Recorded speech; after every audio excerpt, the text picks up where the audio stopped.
Nemēri savu garīgo stāvokli ar savām emocijām. 2001. gada 19. februārī. Apustulis Pāvils stiprināja tesaloniķiešus, tiem apliecinot, ka viņi ir mācījušies savā staigāšanā patikt tam kungam. Viņš tiem teica: jūs esat sekojuši tām mācībām, ko no mums esat saņēmuši, proti, kā jādzīvo, lai Dievam patiktu. 1. Tesaloniķiešiem 4:1. Pāvils tam pievienoja šādu pamudinājumu: beidzot, brāļi, mēs lūdzam un pamācām Kungā Jēzu, topiet aizvien pilnīgāki. 4:1. Tas ir tas pats pants 1. Tesaloniķiešiem 4:1. Tapt pilnīgākam nozīmē pieaugt. Pāvils teica: jūs jau esat pavadījuši daudz laika, klausoties evaņģēlija sludināšanu. Tātad jums ir drošs pamats zem kājām, tāpēc jums vajag pieaugt žēlastībā. Ar lielo burtu žēlastībā jums vajag tagad pieaugt visādos veidos, ticībā, atziņā, mīlestībā.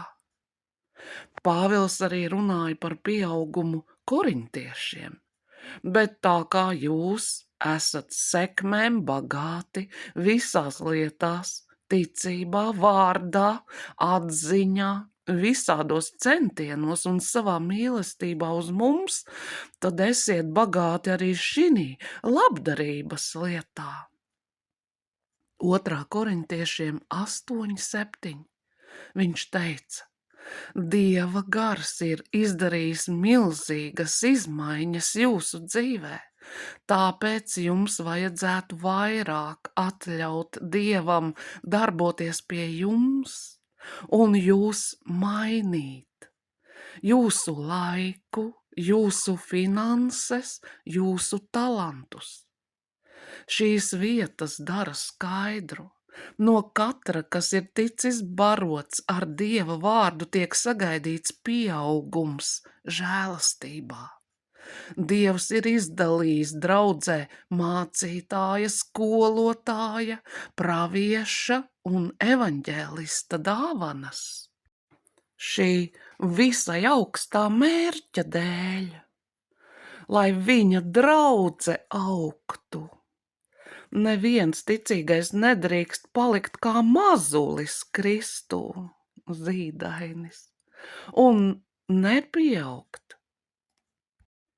Mums ir jātiecas uz izaugsmi iekš viņa, iekš Kristus, viņā, lai mūs neaizslaucītu projām kādas viltus mācības. Jēzus pats runā par pastāvīgu izaugsmi mūsu dzīvēs. Es esmu nācis, lai tiem būtu dzīvība un pārpilnība. Jāņa evaņģēlijs 10:10. Kristus pavēlēja draudzei Tiatīrā pieaugt žēlastībā. Es zinu tavus darbus, tavu mīlestību, tavu ticību un tavu kalpošanu un tavu pastāvību, un ka tavi pēdējie darbi ir lielāki nekā pirmie. Atklāsmes 2:19.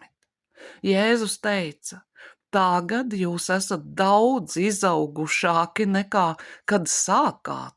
Jūs esat ļāvuši manai dzīvībai jūsos izaugt daudz bagātīgāk.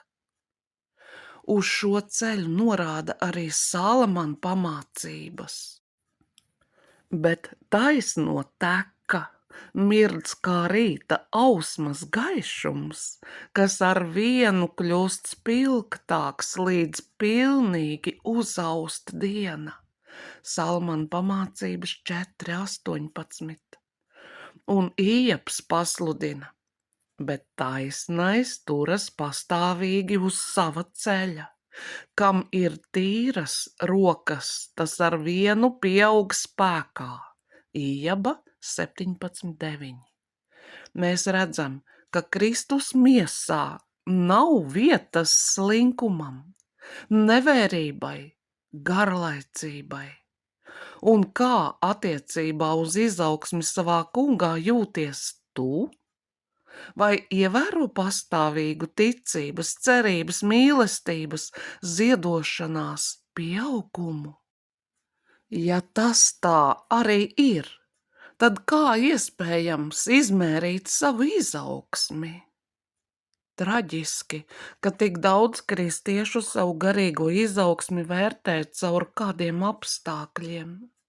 Protams, vairums ticīgo saka, ka dzīvojot ticībā un nevis pēc jūtām, bet ikdienišķā rutīnā daudzi savas garīgās dzīves novērtē pēc tā, kā jūtas.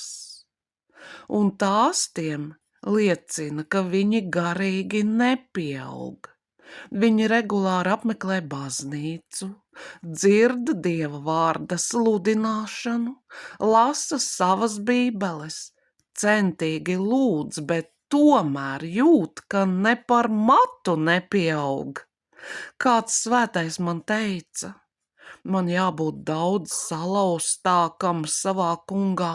Agrāk es viegli spēju raudāt viņu priekšā, bet tagad man vairs nav līdzcietības maigā sirds. Es vienkārši esmu apstājies savā izaugsmē.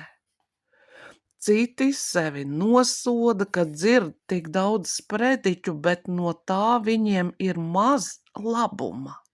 Viņi bēdājas, ka nav tik dedzīgi Dievam, kādi bija kādreiz. Atļaujiet man ar jums dalīties dažās domās par mūsu garīgo izaugsmi. Pirmkārt, kristietis var pieaugt žēlastībā un pats to nemaz neredzēt. Vēlreiz, kristietis var pieaugt žēlastībā un pats to nemaz neredzēt. Tu vari būt pilnīgi nevērīgs un neievērot neparasto nobriešanas procesu, kas notiek tevī. Pāvils mūsu garīgo izaugsmi salīdzina ar mūsu ķermeņa augšanu. Viņš saka, ka mūsu dvēseles tiek audzētas tāpat kā mūsu fiziskās locītavas, muskuļi un audi. Viņš runā par turēšanos pie galvas, no kuras ar saišu un dzīslu palīdzību visa miesa tiek vienota un kopā saturēta un aug Dieva augumā. Kolosiešiem 2:19. Šāda izaugsme iesākas ar turēšanos pie galvas. Vienkārši sakot, kad tu uzticies un paliec Kristū, nebeidzama viņa dzīvības straume tiek iepumpēta tavā dvēselē. Jēzus ir pastāvīgs dzīvības spēks tavā būtnē, dzīva straume, kas nekad nebeidz tevī plūst. Tāpēc viņa dzīvība pastāvīgi tevī izpaužas, pat tad, kad guli. Viņš nodrošina svaigu nodrošinājumu katru dienu, neatkarīgi no tā, kā tu jūties no ārpuses. Kā jums šķiet, kā Izraels iztika 40 gadus tuksnesī? Viņi pārtika no mannas, maizes, kas ikdienu tika sūtīta no debesīm. Šai eņģeļu barībai bija visas vajadzīgās sastāvdaļas, lai izveidotu un uzturētu izraēliešu imūnsistēmu. Tāpēc Dieva ļaudis nekad nesaslima ne ar vienu no eģiptiešu slimībām. Visapkārt tiem kanānieši un filistieši mira no slimībām, bet Izraels palika imūns. Tā tas ir ar Kristu. Mūsu mannu šodien. Viņš ir maize, kas mums dota no debesīm, un viņš izveido mūsu garīgo imūnsistēmu. pasargājot no visa veida grēkiem.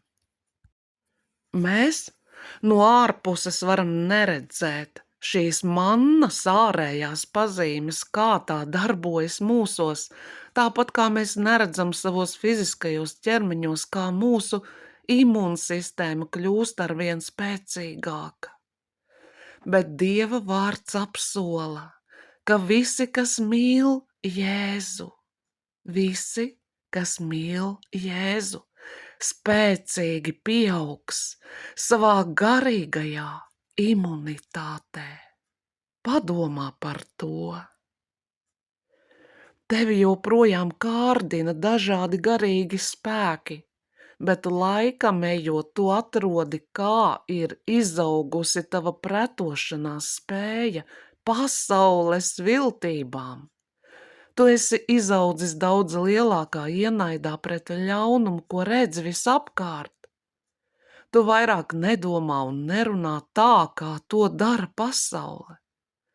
Kad tavi darba biedri saka, ir piektdienas vakars, viesību laiks, tu automātiski domā, tikai vēl 2 dienas līdz svētdienas sapulcei. Tas ir tāpēc, ka tu audz. Padomā par mēnesi un zvaigznēm. Tās parādās, pazūd, un neviens neredz, ka tās kustētos. Tomēr debesu ķermeņi pārvietojas visumā 100 jūdžu sekundē. Tā tas arī ir ar katru kristieti. Mēs varam domāt, ka mūsu izaugsmes nav, jo nav redzamas kādas ārējās pazīmes, bet Dievs ir devis mums pastāvīgi apsolījumu.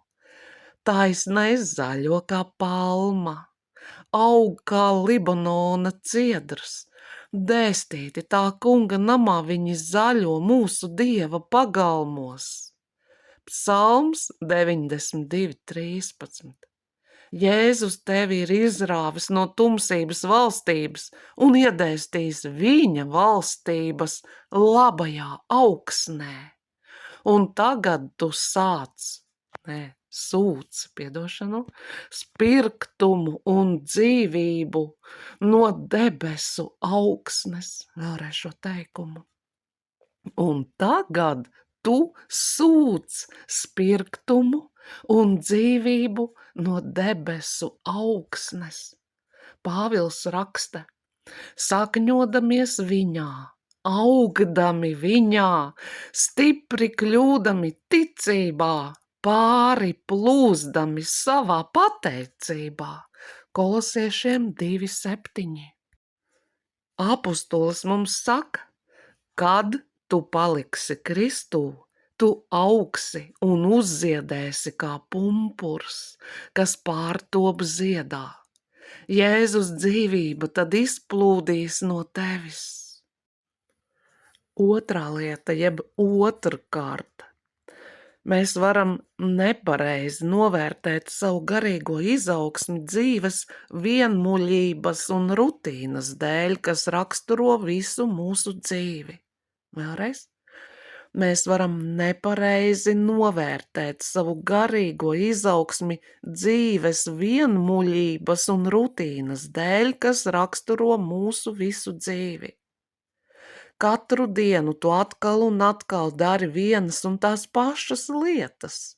Tās atkārtojas un kļūst apnicīgas. Piemēram, katru dienu tu celies vienā un tajā pašā laikā, ēd tās pašas brokastis un brauc uz savu darbu pa vienu un to pašu ceļu. Tu dodies uz vienu un to pašu restorānu ēst pusdienas, apturi pie vienas un tās pašas kafejnīcas, iedzert kafiju mājupceļā no darba un brauciena laikā klausies vienu un to pašu kristīgo radio. Tas pats var attiekties arī uz tavu garīgo dzīvi. Svētdienas rītā mēs dodamies uz baznīcu un nosēžamies tajā pašā vietā, kur parasti. Mēs dziedam tās pašas dziesmas, pat mūsu lūgšanas var šķist vienādas.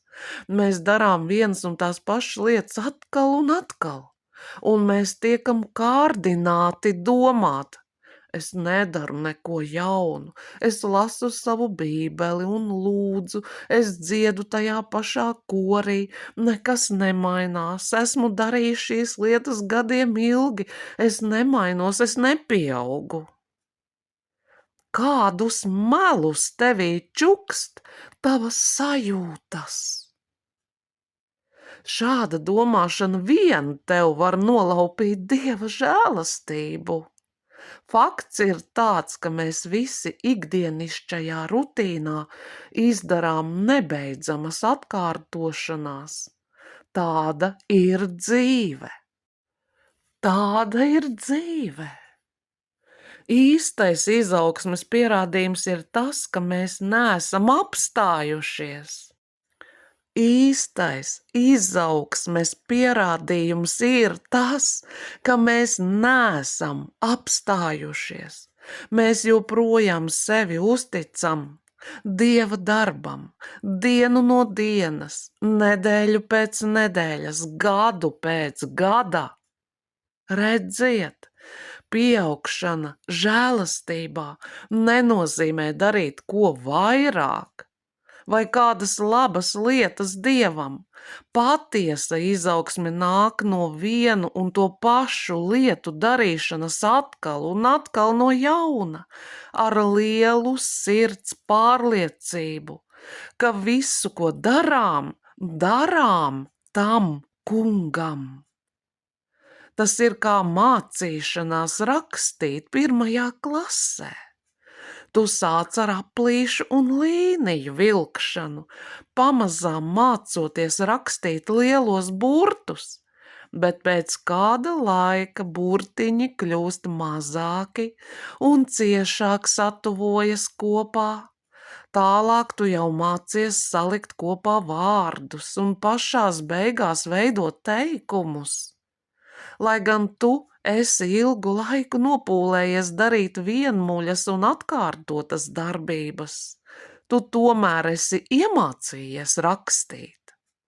Visu laiku ir ticis darīts kaut kas derīgs, kam jāatklājas tikai pēc zināma laika. Esmu pārliecināts, ka garīga izaugsme nāk ātrāk, atkārtojot monotonas darbības, nekā pārlecot no vienas kalpošanas citā. Tas prasa vairāk žēlastības vienkārši turpināt iet, kad esi noguris, salauzts, pazemots vai nospiests, nekā kā tas notiek, kad dari ko jaunu. Tu vari nodomāt, ka esi garīgi miris, ka nekur nenonāksi savā Kungā, bet visdrīzāk tu katru dienu Kristū pieaudz, to nemaz nezinādams. Trešā lieta, jeb treškārt. Mēs varam mērīt savu pašreizējo stāvokli ar nepareizu mērauklu. Vēlreiz. Mēs varam mērīt savu pašreizējo stāvokli ar nepareizu mērauklu. Atgriešanās notikumi bieži ir emocionāli, jo tas ir kaut kas jauns un tik īpašs. Izmaiņas, kas notiek mūsu dvēselēs, ir tik pēkšņas un tik pārsteidzošas. Ir visai neparasti novērsties no grēka un iesākt pilnīgi jaunu dzīvi Kristū. Mūsu agrīnais, garīgais pieaugums ir kā bērnam, kas mācās iet. Ir brīnišķīgi un aizraujoši, kad mazulis spēr savus pirmos soļus. Tētis un māte smaida, viņu iedrošinādami: nāc pie mums, tu to vari! Ar salīkušām kājām viņš izdara pirmos 2, tad 3 soļus, bet tad nokrīt. Viņš tiek pacelts un viņš smaida. Viņa brālis vai māsa viņu stiprina. Labs zēns. Viņš ir visu uzmanības centrā un beidzot, kad viņš pāriet pāri istabai, visi viņu sumina. Visi viņu sumina. kāds emocionāls piedzīvojums.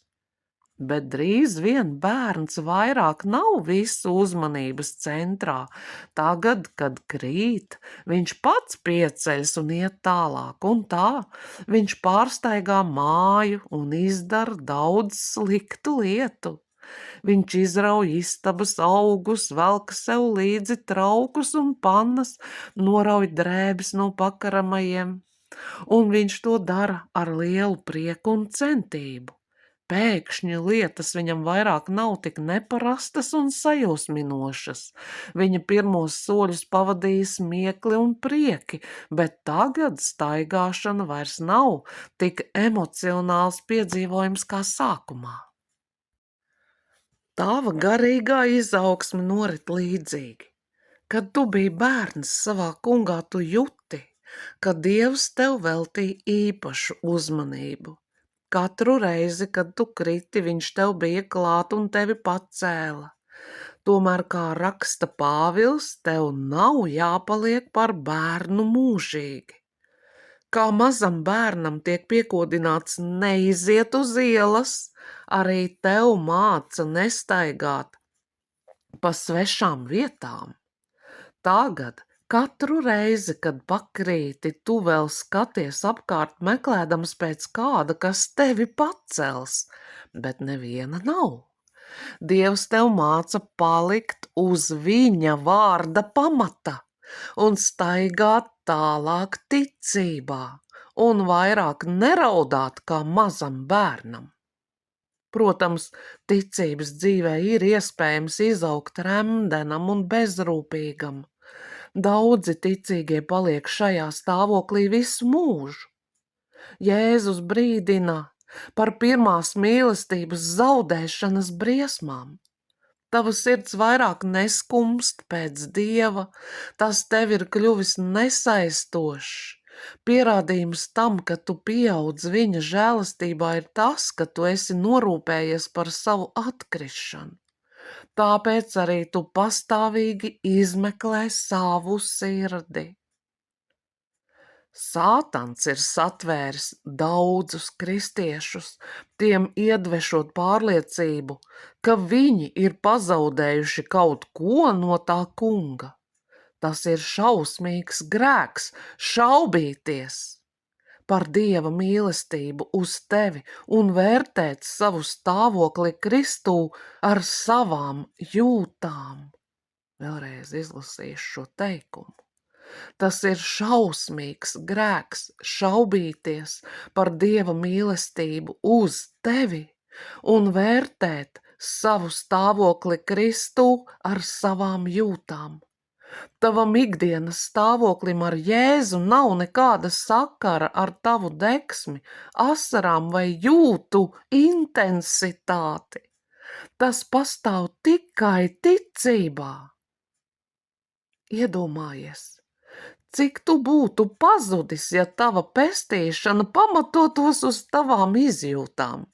Pāvils mūs brīdina: brāļi, es vēl nedomāju, ka pats būtu to satvēris, bet vienu gan, aizmirstams to, kas aiz manis, stiepdamies pēc tā, kas priekšā.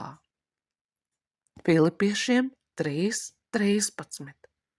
Tu nekad nedrīksti paļauties uz pagātnes emocionālajiem brīžiem, kas ir svarīgi šodien. Vai tu uzticies viņa tev sniegtajiem apsolījumiem? Vai esi gatavs ņemt dalību pie viņa dievišķās dabas? Patiesi, bībelīgā veidā.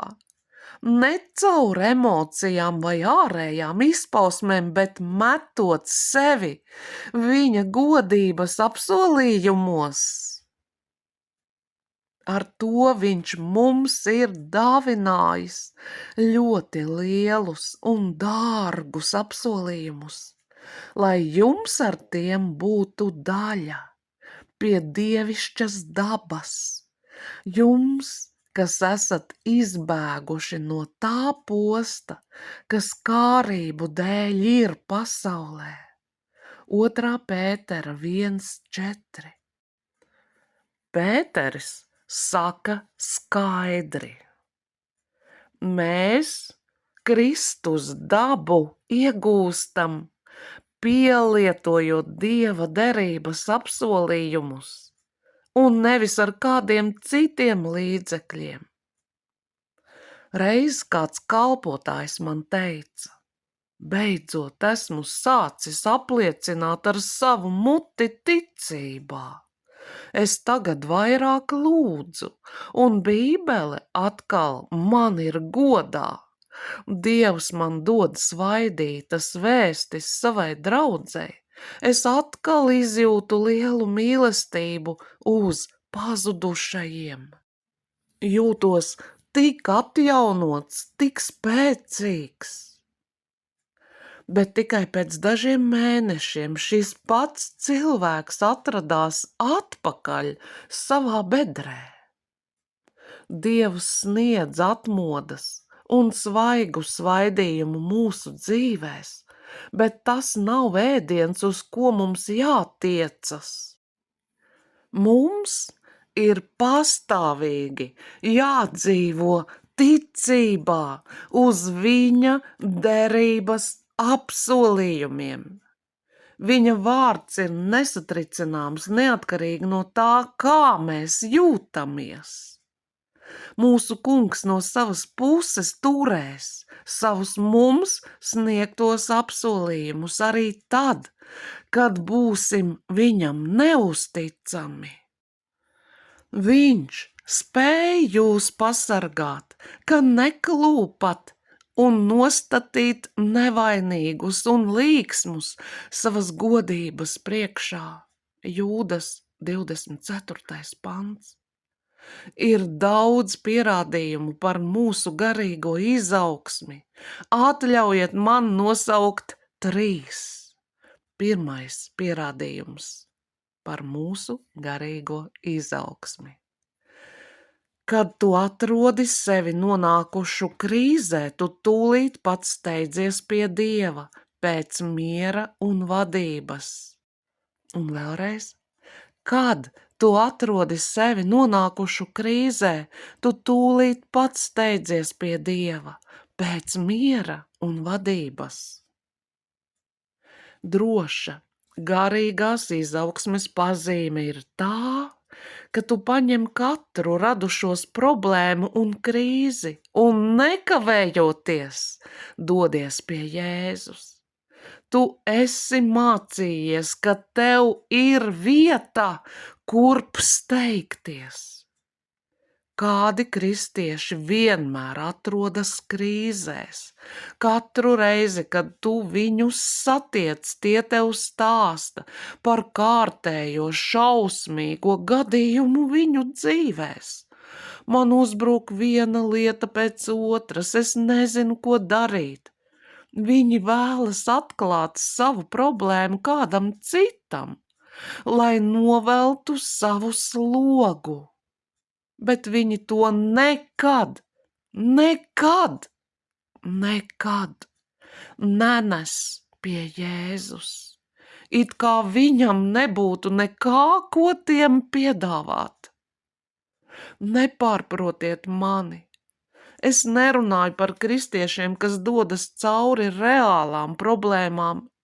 Katru dienu mūsu kalpošana saņem 10 vēstuļu no svētajiem, kas iztur neaprakstāmas ciešanas un pārbaudījumus.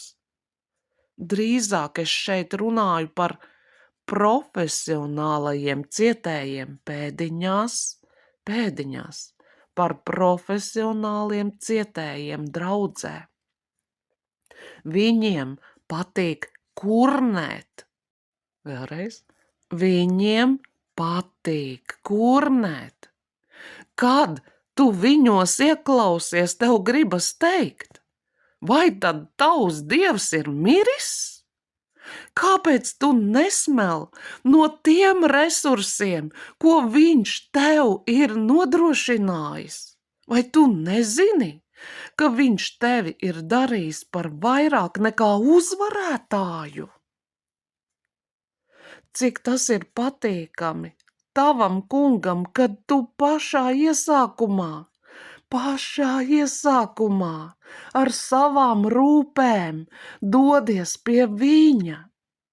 Tā tu viņu godā. Tu zini, ka tev pieder kāds, kas ir tev uzticīgs un redz cauri tavai problēmai. Otrais pierādījums par mūsu garīgo izaugsmi. Tu daudz mazāk esi atkarīgs no ārējām pazīmēm, fiziskajiem simptomiem un iekšējām balsīm. Vēlreiz. Tu daudz mazāk esi atkarīgs no ārējām pazīmēm, no fiziskajiem simptomiem un no iekšējām balsīm. Svarīga kristieša brieduma pazīme ir tā, ka tu neizaicini Dievu pierādīt sevi ar redzamām liecībām vai caur iekšējo balsi. Protams, tas kungs runā ar saviem ļaudīm. Jēzus saka, ka viņa avis pazīst viņa balsi. Bet universāla balss, ko Dievs lieto pie saviem ļaudīm šodien, ir viņa atklātais vārds. Tas nozīmē svētie raksti, Bībele, viņa vārds, kas mums ir atklāts. Vēstule ebrejiem saka, Dievs vecos laikos daudzkārt un dažādi runājis caur praviešiem uz tēviem. Šinīs pēdīgajās dienās uz mums ir runājis caur dēlu. Ebrejiem 1:1-2. Vēl vairāk. Kad svētais gars uz mums runā, tas ir ar mērķi, lai mums atgādinātu Jēzus vārdus. Bet aizstāvis svētais gars, ko Tēvs sūtīs manā vārdā, tas jums visu mācīs un atgādinās jums visu, ko es jums esmu sacījis. Jāņa 14:26. Kad mēs paļaujamies uz iekšējo balsi vai ārējām zīmēm, lai dzirdētu no Dieva, mēs sevi atveram neiedomājamai pievilšanai. Vēlreiz šo teikumu. Kad mēs paļaujamies uz iekšējo balsi vai ārējām zīmēm, lai dzirdētu no Dieva, mēs sevi atveram neiedomājamai pievilšanai. Atļaujiet man jums sniegt vienu piemēru. Nevisai sen es runāju 2 kalpotāju konferencēs Detroitā un Indiānā. Pirms mēs atstājām savu draudzi, lai dotos uz šīm sapulcēm, es Gvenai teicu, es neredzu savā garā liecību, ka esmu aicināts runāt tajās sapulcēs. Ja Dievs man nerādīs kādu zīmi par šo ceļojumu, es to nedarīšu. Man patīk sludināt savā paša Times Square draudzē, un tas ir viss, ko es zinu. Starp citu, man nepatīk ceļojumi. Tam kungam ir jārunā uz mani skaidri. Un tomēr es aizbraucu. Detroitā Dievs ļoti svētīja to vārdu, ko es pasniedzu. Pēc sludināšanas vairāki kalpotāji metās pie zemes, raudādami uz Dievu. Bet tā man nešķita pietiekoša liecība. Vēlāk Indianapolē es lūdzu, kungs, tev ir jādod man šovakar skaidru liecību, vai arī šī būs mana pēdējā sapulce šeit. Tev man jārāda, ka vārds, ko tu man esi devis, ir dziļi iegājis šo kalpotāju sirdīs. Uzmini, kas vēl bez Dieva dzirdēja šo manu lūgšanu? Sātans? Piepeši, Salda, svēta balss man čukstēja: Deivīd, šonakt tu piedzīvosi tādu liecību kā nekad agrāk. Tev vairāk nekas nebūs jādara, kā tikai tur jāstāv. Svētais gars spēcīgi darbosies visā zālē, un tev sniegs pierādījums no visām pusēm. Es priecājos, domādams, slava Dievam, tas ir tik brīnišķīgi. Tas ir tieši tas, par ko esmu lūdzis. Tas kungs atkal mani tajā vakarā svaidīja. Kad pabeidzu sludināt, es aizvēru savu bībeli un klusībā lūdzu: Labi, kungs, tagad ir tava kārta. Kur ir liecība tam, kas man ir jāredz? Es tagad nostāšos šeit, kā tu man liki darīt. Nekas nenotika. Pēc dažām minūtēm auditorija sāka nemierīgi kustēties neziņā, kas notiks tālāk. Centos viņus pārliecināt: lūdzu, pacietieties līdz ar mani. Es vienkārši gaidu uz svēto garu. Joprojām nekas nenotika. Beidzot es pievērsos Dievam, nolēmu: labi, kungs, tad es to uzskatu par zīmi, ka man vairāk nav jādodas uz svešām vietām sludināt. Tajā mirklī es patiešām nezināju, ko darīt. Man nekas cits neatlika, kā auditorijai ieteikt: kāpēc gan mums tagad visiem nepacelt rokas un nepielūgt Jēzu? Klusībā ik viens sāka slavēt savu kungu. Un vai nav brīnums? Maigais svētais gars piepildīja zāli. Piepešies sajutos vadīts lūgt mācītāju sievas iznākt pie altāra. Es viņām teicu: es vēlos, lai jūs visas lūdzat viena par otru. Viņas sadevās rokās un sāka viena par otru lūgt.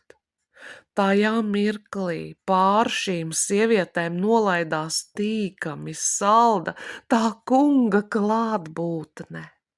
Viņas visas sāka raudāt, turot viena otru ar rokām, bet Dievs viņas satvēra ar savām rokām un dziedināja. Tomēr tur nebija pērkons un zibens, nebija pārdabisku pazīmju. Tur bija tikai kluss un skaists svētā gara iekšējs darbs. Nākošajā rītā mēs ar Gvenu pamanījām viesnīcas liftā tā mācītāja sievu, kas bija noorganizējis šīs sapulces. Viņa svaigs spīdēja. Viņa mums teica, ka viņas dzīve tajā sapulcē ir pilnīgi izmainījusies. Drīz mēs dzirdējām citas liecības no sievietēm, kas bija radikāli pārveidotas, un no precētiem pāriem, kuru laulība bija atjaunota. Slavu Dievam! Es redzēju, ka šie brīnumainie darbi nebija tā spēcīgā liecība, kas man tika apsolīta, un es ātri sapratu, ka šeit bija centies iejaukties ienaidnieks. Sātans bija dzirdējis manu sarunu ar Dievu, un ka biju izaicinājis Dievu sniegt man ārēju liecību. Un viņš to sekmīgi pielietoja, lai atturētu mani no mācītāju stiprināšanas. Viņš gribēja mani pārliecināt: redzi, Dievs neapmierināja tavu prasību, tev tas jāuzskata par zīmi, ka tev jāatstāj sapulces. Nē! Dievs bija manā priekšā devis atvērtas durvis, un viņš man bija devis arī vēsti, ko sludināt. Man vienkārši bija ticībā jāpaklausa savam kungam un jāuzticas viņa vārdam. un jāuztic visus rezultātus viņam. Viņš vienmēr visu īsteno savā paša veidā, skaļi vai klusumā, redzamā veidā vai neredzamā. Un treškārt, tu tagad caur žēlastību reaģē uz visām etniskām dusmām, ienaidu un konfliktiem. Vēlreiz. Tu tagad caur žēlastību reaģē uz visām etniskām dusmām, ienaidu un konfliktiem. Viena no nobrieduša ticīgā zīmīgākajām pazīmēm ir mīlestība uz visu pazudušo cilvēci. Šāds kristietis parāda mīlestību kā pret jūdiem un palestīniešiem, tā pret bosniešiem un serbiem, pret ikvienu. Es ticu, ka Dievs kontrolē visas globālās situācijas. Viņš darbina lietas pasaulē saskaņā ar saviem mūžīgajiem mērķiem. Pat asiņainas krīzes un nemieru. Tieši tagad vidējie austrumi atrodas uz jauna kara sliekšņa. Laikraksts Times oktobrī publicēja rakstu ar nosaukumu Asiņainais kalns. Pēdiņās Asiņainais kalns par Tempļa kalnu Jeruzālemē. Uz zemes gabala 35 akru platībā ir uzcelta arābu mošeja, kas pasaulē pazīstama kā zelta klintsdoms. Palestīnieši šo mošeju sauc par savu svētnīcu, bet jūdi tic, ka šī zeme pieder izraēliešiem, tāpēc viņi redz klintsdomu kā postīšanas negantību stāvam, kur neklājas, kas oriģināli bija pravieša Daniela izteiktie vārdi Marka 13:14. Jūdi ir pārliecināti, ka Izraēla templim jātiek atjaunotam tieši tajā vietā, kur tagad atrodas šī mošeja. Labi pazīstamais rabīns Haims Ričmens norāda uz klintsdomu un saka, templis tiks uzcelts par jaunu, tieši šeit un nekur citur. Ar rabīna Ričmena pūlēm šajā lietā ir atjaunoti oriģinālie priesteru apģērbi un svētie trauki, kas nepieciešami pielūgsmei trešajā templī.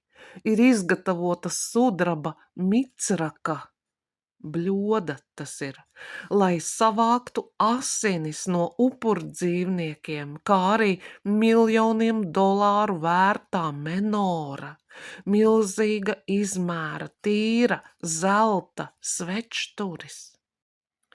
Saskaņā ar laikrakstu Times rabīni un mullas saka, ka Dievs abām pusēm ir teicis, ka šis kalns tiks atgūts tikai par asiņu cenu. Citi ziņojumi atklāja, ka jūdi jau ir pabeiguši trešā tempļa celtniecības projekta izstrādi.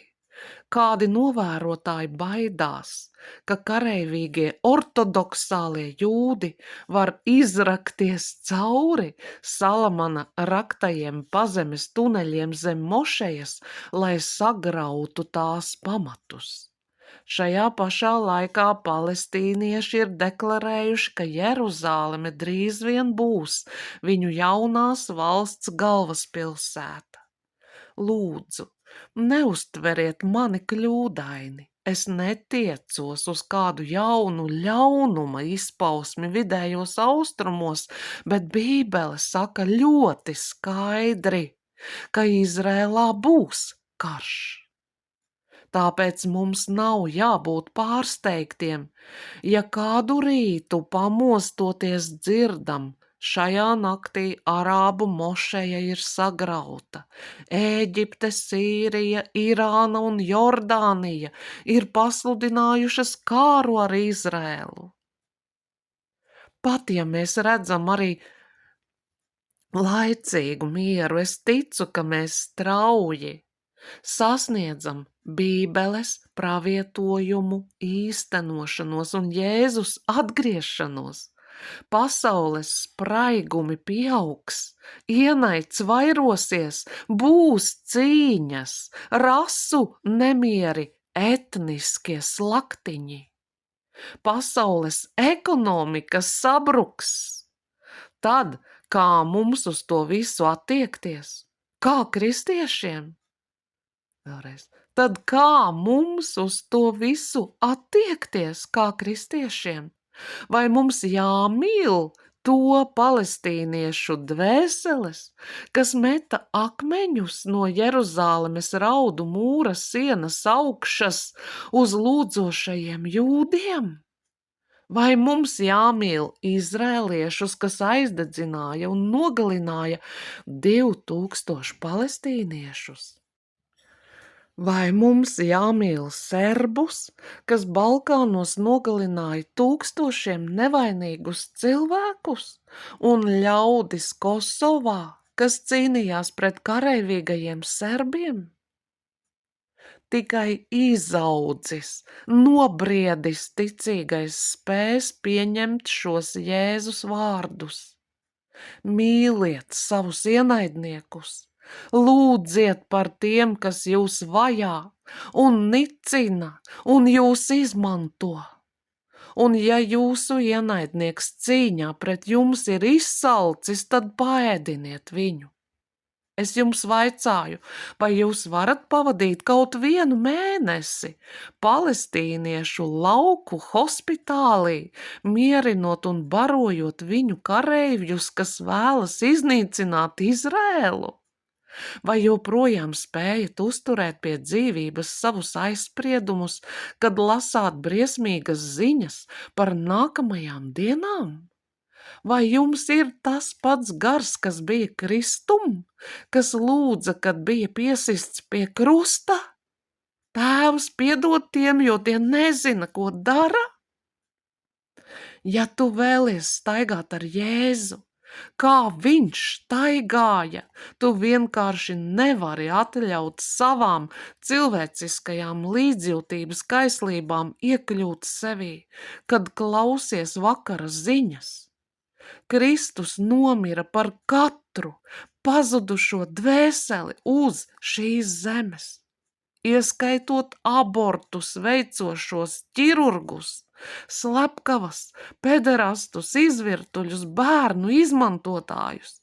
Tieši tagad mūsu cietumi ir piepildīti ar atgriezušajiem, kas ir kļuvuši par spēcīgiem Jēzus glābjošās mīlestības lieciniekiem, tikai tāpēc, ka kāds tos ir iemīlējis, neskatoties uz viņu grēkiem. Tu vari zināt, ka pieaudz žēlastībā, ja tu spēj lūgt par tiem, ko ienīst šī pasaule. Kad dzirdam par šausmīgām lietām, kas notiek visapkārt, mums ir jāceļas pretī visiem aizspriedumiem, kas mūsos raisās, un jāpasludina. Es uzņemos Kristus autoritāti pār šīm lietām, es mīlēšu cilvēci, kā to darīja mans kungs. Vēlreiz. Mums jāpasludina. Es uzņemos Kristus autoritāti pār šīm lietām. Es mīlēšu cilvēci, kā to darīja mans kungs.